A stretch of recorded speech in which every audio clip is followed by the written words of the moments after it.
Okay, so I'm going to go ahead and record this because, for those folks who want to look at it later, and I'll send out the link for everybody in a little bit. But at this point for this class, this is session 3, and we should be pretty much all the way up to chapter 4 um, in the book and starting chapter 5 a little bit. Now, the chapters, just to sort of recap, is first one's just kind of background information. How did solar get started, growth of the industry, that kind of stuff. Then we get into the discussion about solar cells versus modules. And chapter 3, talk about the different configurations of solar. So is it a grid-tied system, a simple grid-tied system? Is it a grid interactive system where we have batteries plus the grid? Is it a standalone system? Is it a hybrid system? What are the advantages, disadvantages of each one? So we get into that in chapter 3. And then we also get into a little bit about load assessment. For a typical grid-tied system, the load assessment's pretty straightforward. For an existing home, you usually get a copy of the electric bill and you just go, hey, that's what you use. And then you can work off of that. And you say, okay, do you think you're going to need more power in the future? Are you going to need less power in the future? Let's design this based on that. Most people tend towards needing more power in the future. But if you're an aging, you're about to be an empty nester and your teenage kids are moving out.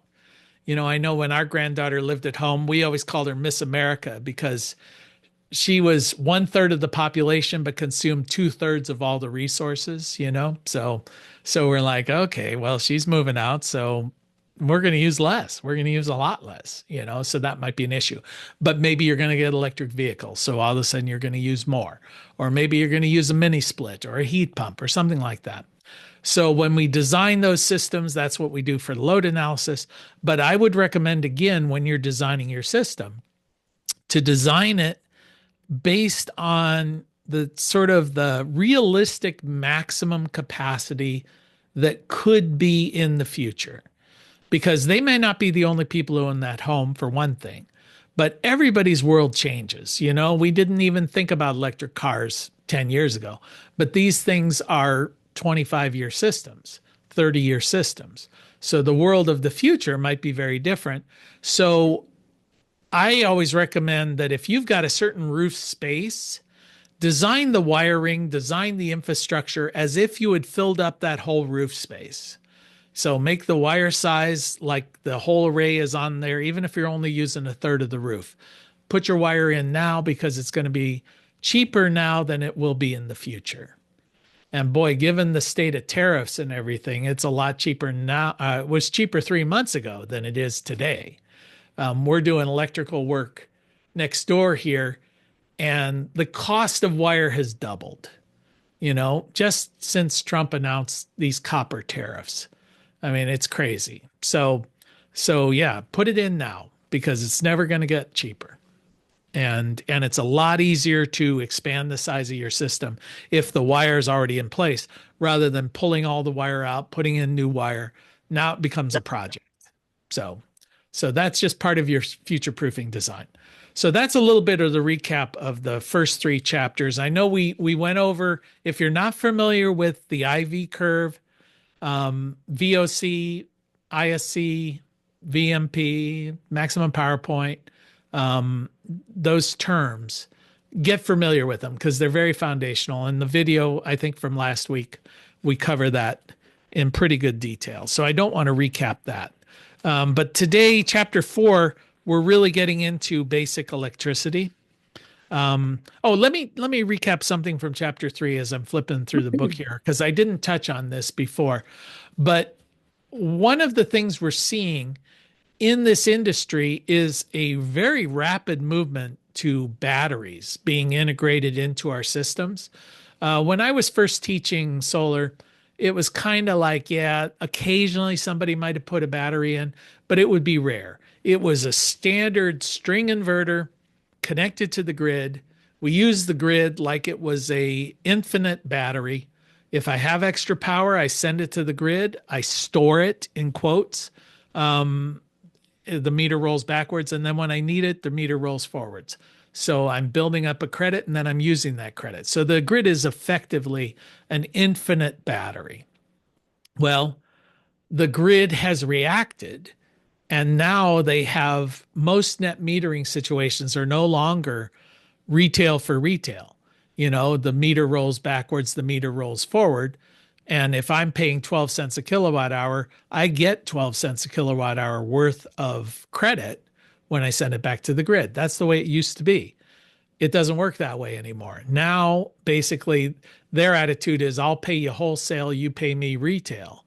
And wholesale and retail have suddenly shifted from 50% wholesale to about 25% wholesale. Now, how that worked, anybody's guess. I somehow think it's on their compensation model, not on reality. So today's model is more like, instead of I pay you 12 cents, you pay me 12 cents, now it's you pay me 5 cents, I pay you 20 cents. So that's kind of where we're at the moment. So if I'm only getting 5 cents a kilowatt hour for the power I'm storing on the grid, but then when I get it back, I got to pay 20 cents. Well, what's the point? I'm going to let's just put a battery in and let's keep that power to ourselves. So that's one of the motivations. That's basically going to be like load shifting. I'm going to shift my load to use that power. So that's one reason. Now, another reason for batteries is the grid is getting less and less reliable. So if you're going to have power outages, and like in the Solar News noon today, I mentioned that the Department of Energy came out with a report that the grid by 2030, and it's important to know that's 5 years, right? Not even 5 years, almost 4 years, a little more than 4. They're looking at a 100-fold increase in power outages in the United States if nothing major is done to the grid. Well, I can tell you over the next 3 years, nothing major is going to be done onto the grid. I mean, the Trump administration has made clear on that. So we're looking at, if you extrapolate what they say and take them at their word, the average American household will experience 2.5 hours of power outages each and every day. Now, that's crazy. I mean, that's third world nation stuff. So, so batteries. I mean, what are people with means going to do? They're going to install solar, and they're going to install batteries because they can afford to do so. If my grid goes out every day for 2 hours, I'm going to put batteries in for sure. I mean, I put batteries in here already, and we have pretty reliable grid. So that's another reason. And then the third reason is time of day pricing. So a lot of the utilities, we don't see it much here in Ohio, but a lot of these utilities are now saying, hey, it doesn't cost me the same during different times of day to produce power. So I'm going to charge you what it costs me relatively. If there's a peak load demand period, I've got to fire up my more expensive generators. It costs me more to produce power. When load demand is low, it costs me less to produce power. If I've got to buy it on the open market, it costs me a lot. I mean, right now, during energy emergency, the utilities are often paying $2 or $3 a kilowatt hour to get power. And then they're turning around and selling it for 20 cents. Well, that might work for the rare and very short emergency, but it doesn't work long term. So what they do is they pass along those costs, and they say, okay, during peak load, it's going to cost you 60 cents a kilowatt hour. During medium load, it's going to cost you 20 cents. And during low demand, it's going to cost you 10 cents. And that's kind of a pricing structure. Well, what that's designed to do is motivate you to consume energy in a different way. So, I mean, you don't need to run your dishwasher when electricity is expensive. So why not set it to run when the power is cheap? And smart appliances can read the signal that's on the electric grid. The grid sends out a signal along on the power, and it says low demand, medium demand, high demand. So these smart appliances, you don't have to necessarily program it, run at 2 in the morning. You can just say when power is cheap, run. And when it's expensive, don't. So you could do that for hot water. You could do that for electric vehicle charging and the like. Well, that's another reason to have batteries is use your battery when electricity is expensive and charge your battery when electricity is cheap. So, those are the main three reasons. Unreliable grid, bad net metering compensation, and time of day pricing. So as a result, most installations now incorporate batteries. So when we get to that, bear that in mind. You're going to need to understand how to incorporate batteries in your system. Okay, so getting into chapter 4, that's a long move up for chapter 4.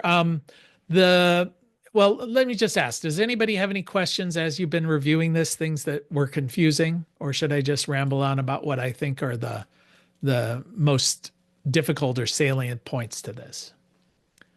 Give you a chance. All right, everybody's cool? All right, interrupt if you're not. Okay, so the grid, we should understand there are three major functions on the grid at the moment, or classifications. We now get charged differently for different ones.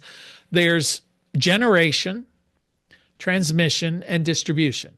So the functions there on the grid are generation, and in Ohio, in the state of Ohio, we talk about we're in a deregulated market, but we're really only in a generation deregulated market. You can choose who you want to provide you with the power that's being generated, but you can't pick your distributor. You're stuck with that geographically, and you can't pick the transmission agent. So basically, the traditional model was there was a power plant and it was located somewhere near a river, right? Because it needs a lot of water. And then so that's the generation. Could be a coal power plant or whatever. It could be owned by the company who provides you electricity, or it might be owned by somebody else.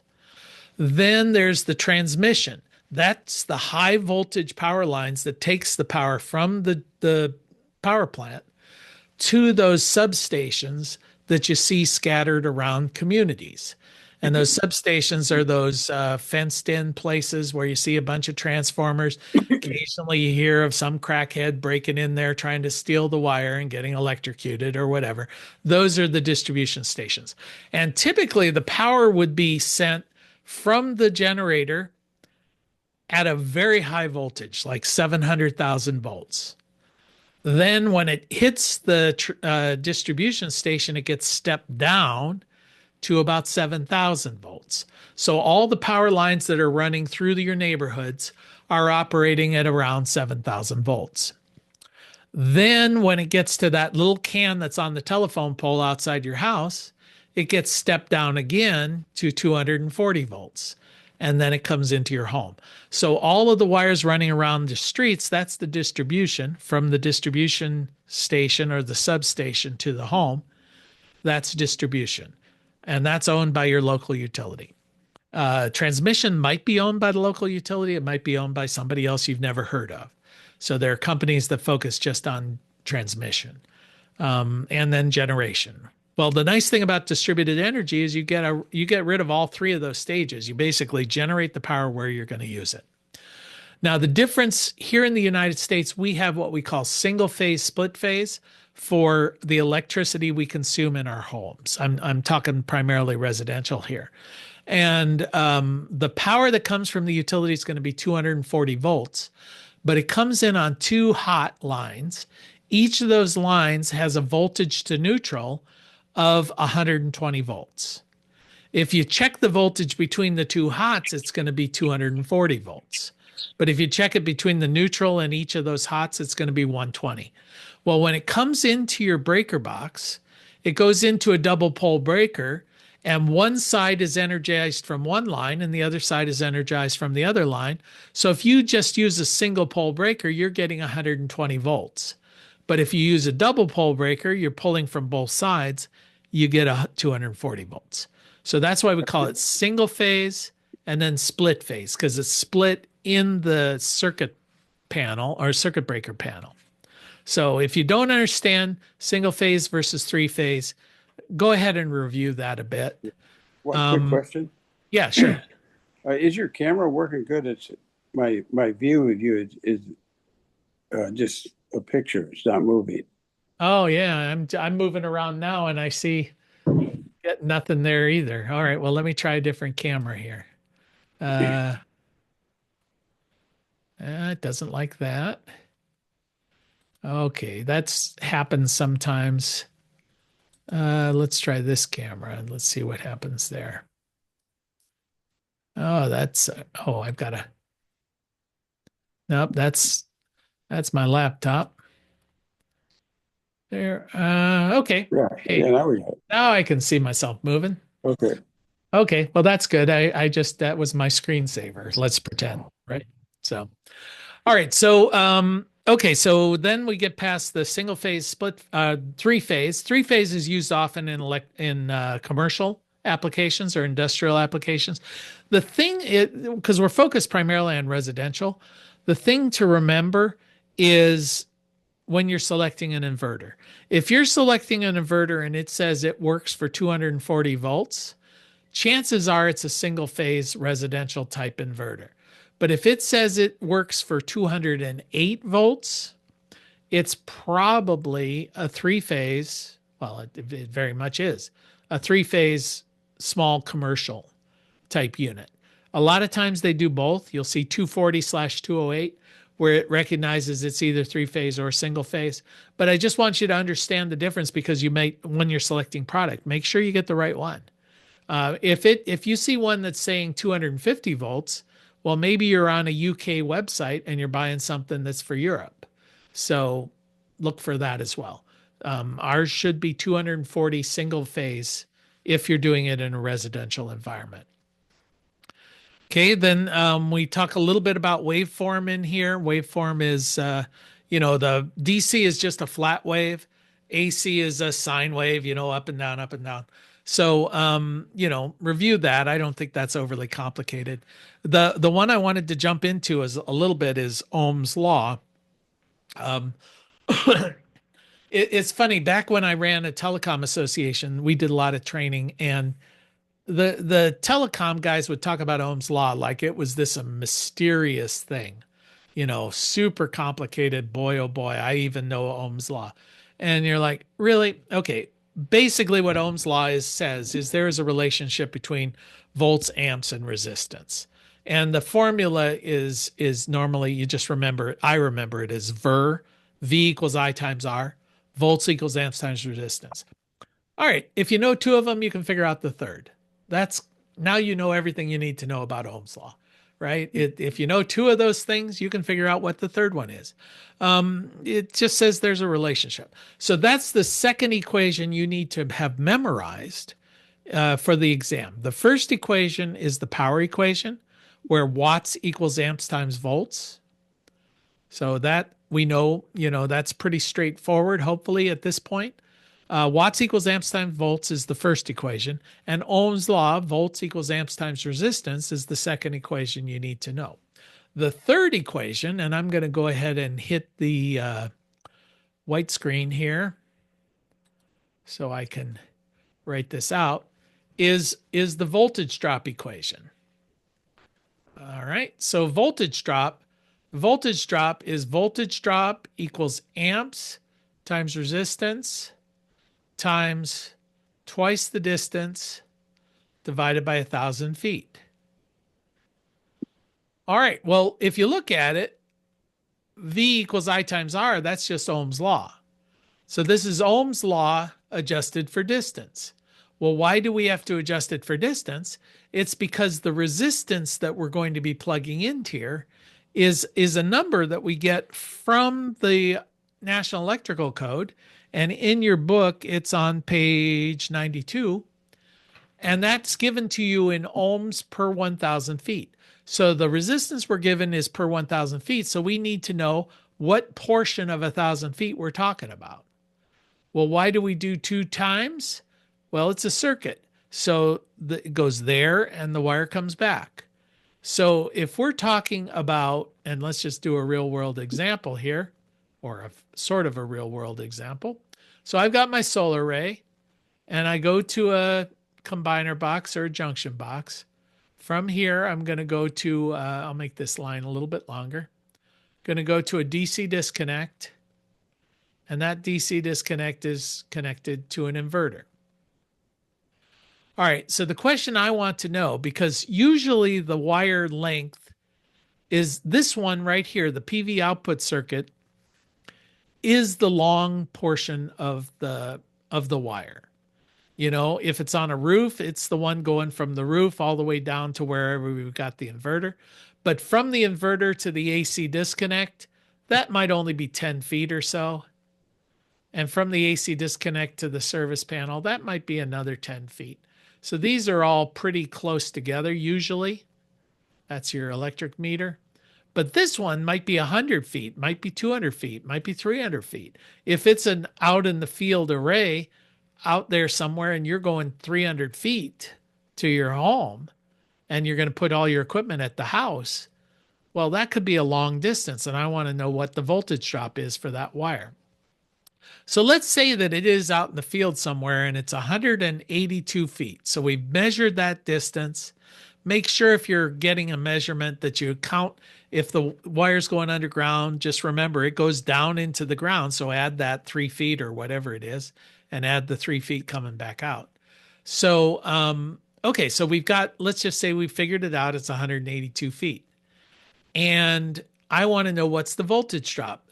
Well, I need to know what size wire. So let's just say the array size, we've got number 10 stranded copper wire in there. And so I can find out what the resistance is if I look at the table on page 92. And the resistance for 10 gauge, number 10 stranded is 1.24 ohms per 1,000 feet. Okay, so now what is my amps? Well, normally we're talking about the IMP, the amps at the maximum power point, because that's the operational amps coming from a solar panel. So let's say I have 10 panels out here, and the specifications on my solar panel is an IMP. I'll look at that, and the IMP equals, say, 9.67 amps. All right, I've got 10 of them hooked up in a string. Well, what happens when you hook up in series panels? The volts increase, but the amps remain the same. So whatever are the amps for a single panel is going to be the amps for the whole string. Okay, the voltage may have increased. If I said the VMP, let's say the VMP is 38 volts. Well, if I've got 10 hooked up, then the output is going to be 380 volts. But the amps is still going to be 9.67. All right, so I now know that it's 9.67 amps. And the distance, well, it's 182 feet. So that's going to be 182 times 2 divided by 1,000. So that's going to be, what, 364 divided by 1,000, or 0.364. So now I can figure out the voltage drop just by taking 9.67 times 1.24 times 0.364. And I get a number that I can't read, 4.36. So my voltage drop is 4.36. 4.36 volts. So that's how much power is going to be lost from the combiner box to the DC disconnect. We're going to lose 4.36 volts. Well, is that going to be acceptable? Well, we already figured out that the voltage of the system is 380 volts. So 4.36 volts divided by 380 volts is going to be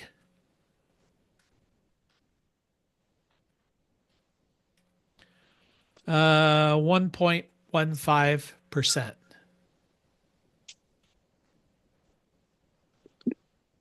All right. So, yeah, pretty acceptable. I want to keep my voltage drop ideally below 2%. So I'd have to add in all the other sections here, but I know those are pretty short distances. So we're probably going to be fine. But what if it wasn't 380 volts? What if this was a standalone system and we were deciding it's only 48 volts? Well, 48 volts, 4.38, that's going to be almost 10%. 4.8 would be 10%. So let's just guess, I won't do the math, but let's say it's 9.5%. So we're losing, a significant amount of our power to voltage drop. And that's just money that we're wasting. So what are the options? How do we reduce the losses due to voltage drop? Well, one option, as we just saw, is increase the voltage of the system. So that's a very good way. It doesn't reduce the amount of voltage drop. It's still 4.36, but it reduces the effect of the voltage drop on our system's efficiency. The higher the voltage is, the less the voltage drop is affected by a fixed number. So that's one way.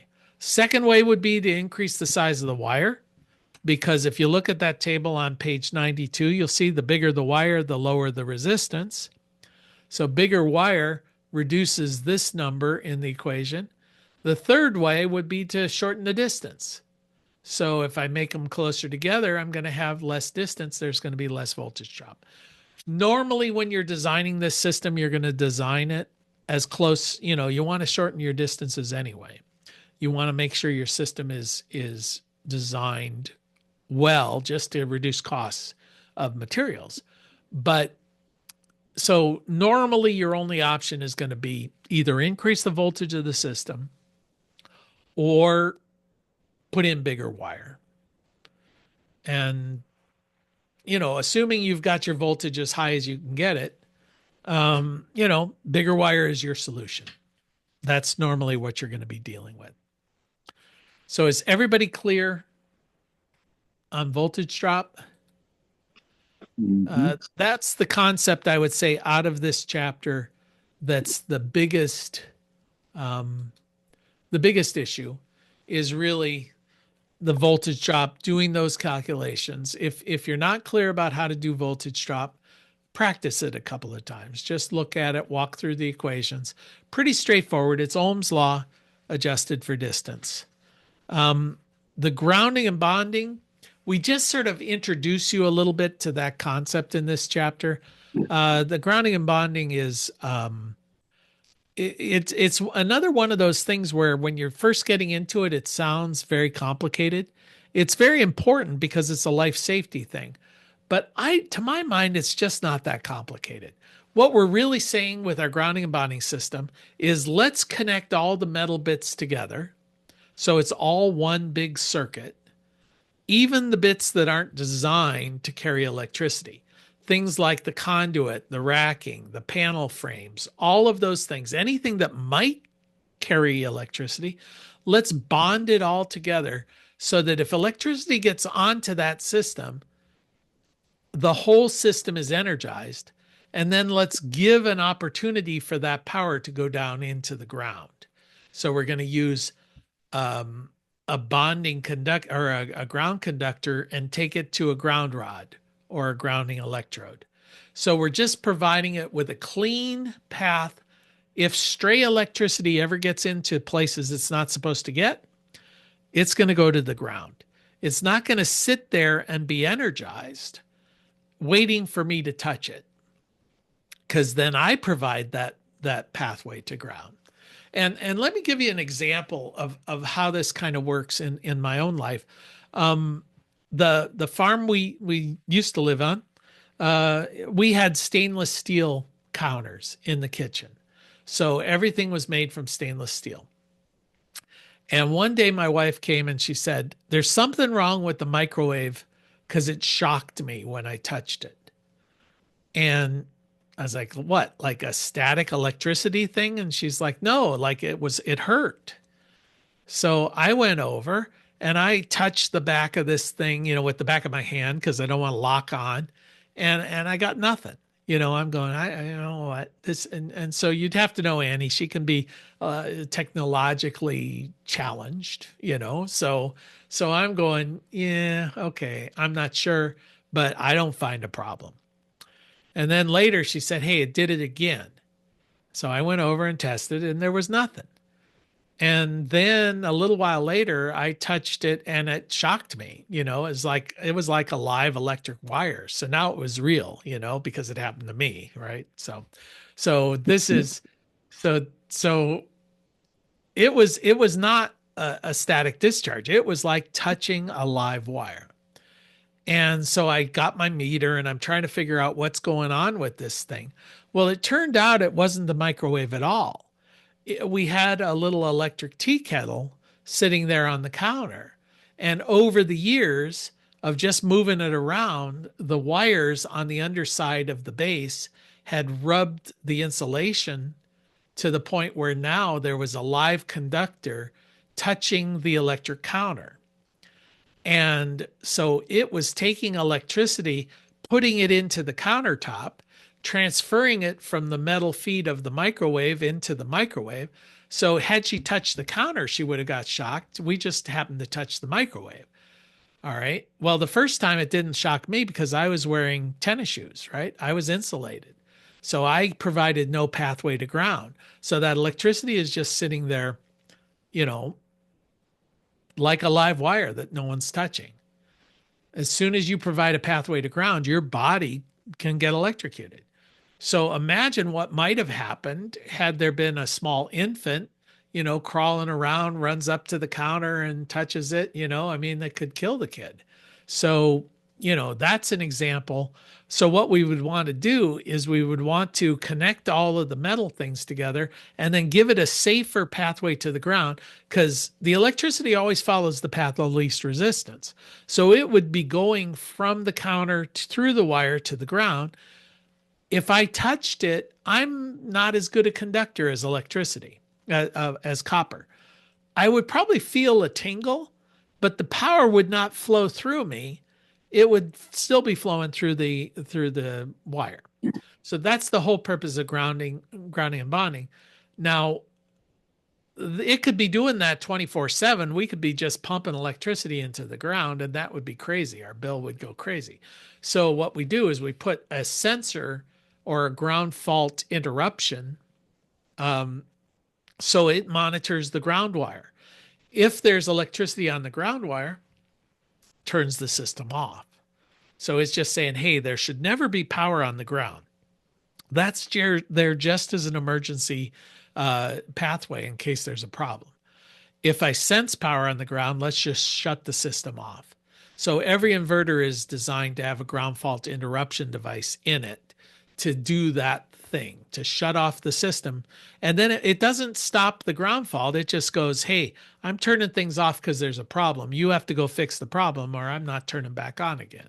And it's going to give you a warning light or send you an email, or it's going to have a flashing light or a bell or whatever.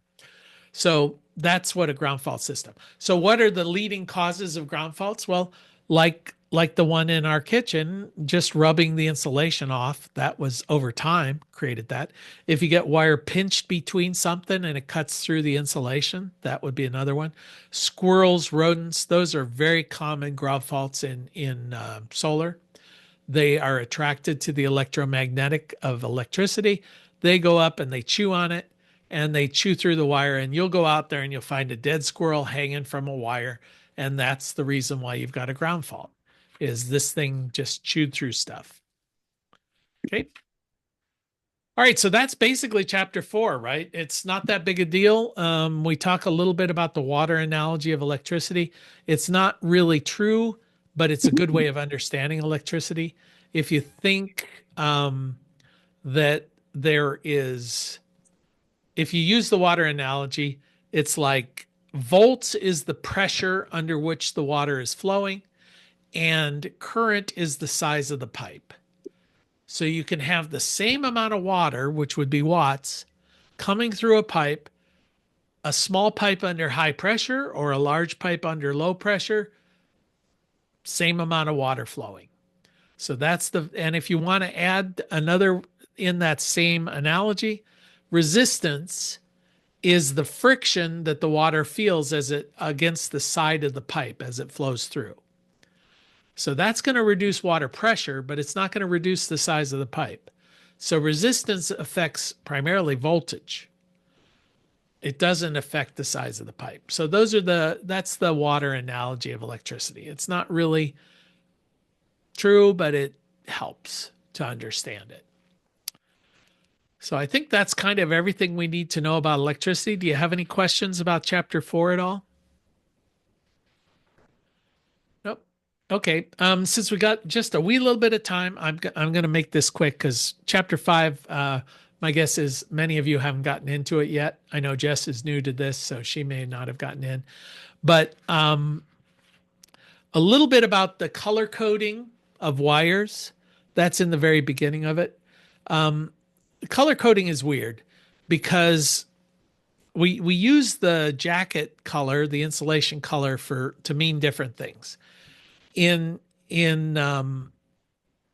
the wire is solidly grounded, if it's grounded to the grounding and bonding system, if it's bonded to that, it's considered a grounded conductor. So not only are you connecting all the metal bits that aren't designed to carry electricity, but you're connecting the metal bits that are designed, the wire, to that same grounding system. Now, if you ever look inside your electric service panel, your circuit breaker panel, you'll see that the ground wires, and the ground wires are the ones that are bare copper. Those are your equipment ground. But the white wires are the neutral. That's the return pathway for the electricity.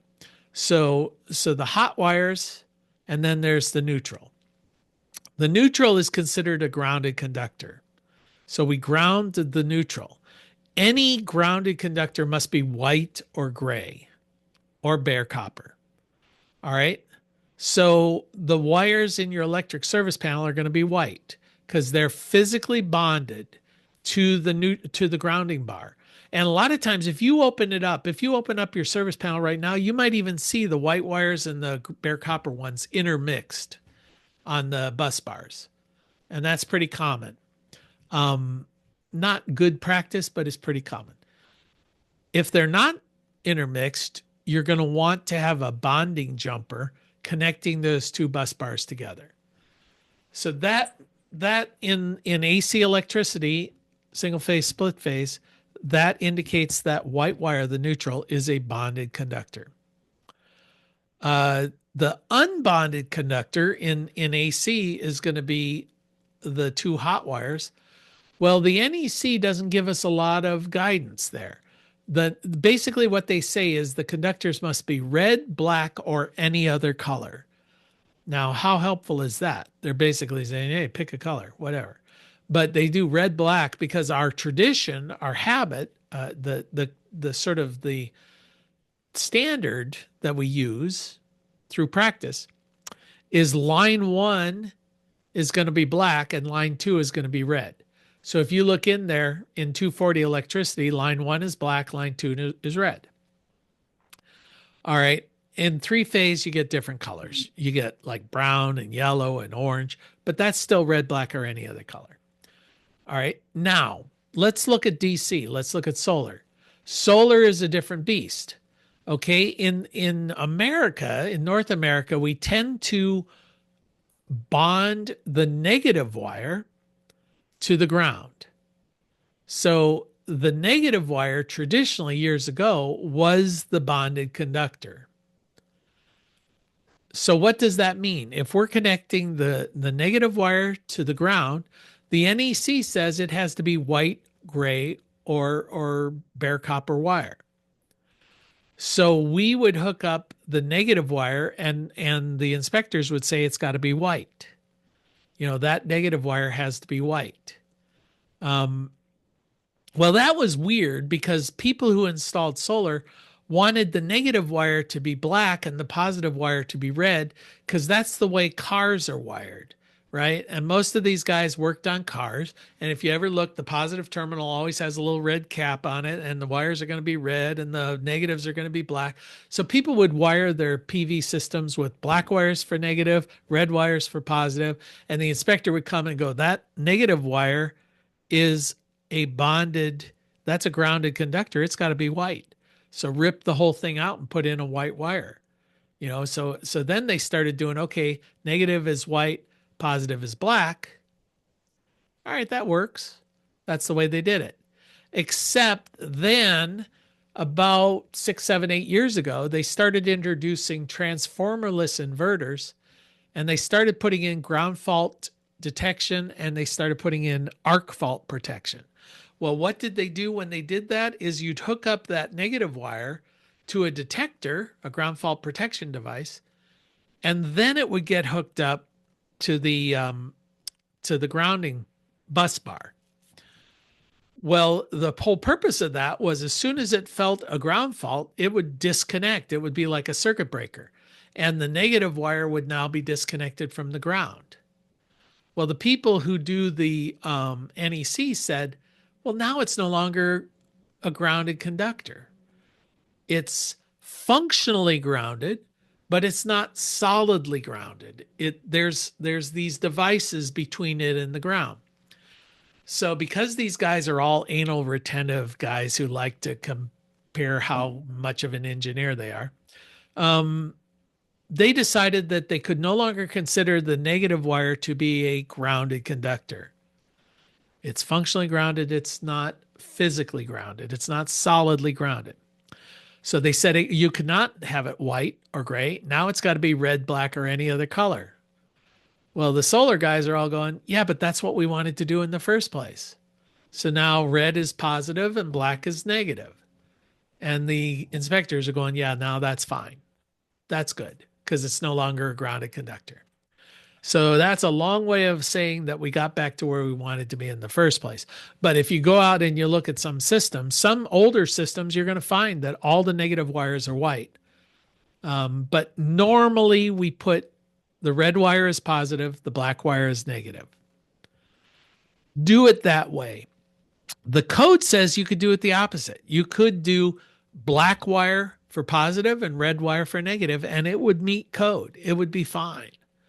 But it would confuse everybody who comes to work on the system after you, and they will hate your guts. You could even put the positive as purple and the negative as, orange. That's fine too, but it just would confuse people. We don't know what you're talking about. So our convention is to use red for positive and black for negative. All right. Did I confuse anybody in that roundabout explanation? Oh. All right, good. Okay, so I'm going to stop right there. I think that's good. We're caught up at the moment, and read through chapter 5. We start getting into the equipment, why we would select different things, what are the criteria for selecting different things. So I think we're good there. And if you have any questions throughout the week, just drop me an email. But let's move forward. And I forget, as far as you guys who are all online here, let me pull up my calendar. I guess I've got here it is. I want to make sure our meeting, our face-to-face meeting, is going to be, my computer's being very slow here. It's going to be in November. We're going to be meeting in Denver. Where did that come from? Marietta. And it's going to be the 22nd and 23rd of November. So we're all set for that. And I know, Joe, did you get my response about hotels and stuff? Yeah, I did. Yeah, thanks. Yeah. I would recommend, I like the Lafayette if you like old funky hotels.